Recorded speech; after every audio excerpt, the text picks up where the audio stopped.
আসসালামু আলাইকুম। SSC 2026 batch MCQ. এখানে ত্রিকোণমিতির এমসিকিউ গুলা মানে একটু জটিল হয়ে যায় সবার জন্যই।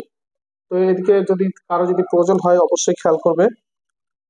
এখানে দেখো যে cos 0 ডিগ্রি মান 1, cos 30 degree equal 3/2, cos 45 degree হচ্ছে 1/2, cos 60 degree equal 1/2, cos 90 degree equal হচ্ছে 0। এটা তোমাদেরকে অবশ্যই জানতে হবে। তো এখানে হলো কথা যে আমাদের দেওয়া আছে এই অংশটা, খেয়াল রাখবে যেখানে এই অংশটা দেওয়া আছে। ওকে, তো এটা দেওয়া আছে cos থিটা ইকুয়াল হচ্ছে 1/2। আমাদের বের করতে হবে cot থিটা এর মান কোনটি। এখানে দেওয়া আছে উত্তর 1/√3, 1√3, 2। তাহলে আমরা এখান থেকে ধরে কাজ করব।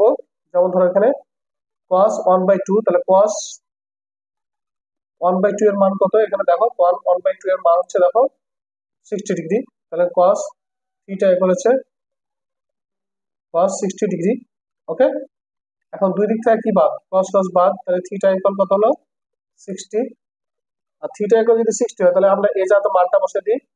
অতএব cot থিটা সমান সমান হচ্ছে cot 60 ডিগ্রি ইকুয়াল হচ্ছে cos 60 ডিগ্রি সমান কি 1/tan 60 ডিগ্রি ইকুয়াল হচ্ছে কত?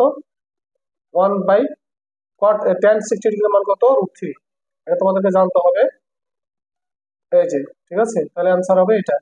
অনেকেই জানো, যারা ধরো যে পরীক্ষার ব্যাচ অবশ্যই জানো cot 60 ডিগ্রি মান কত। cot 60 ডিগ্রি মান হচ্ছে 1/√3। এই 1 cot 60 মানে √3, আর এখানে 1 ছিল, তাহলে এখানে 3 বসালাম 1/3। ওকে,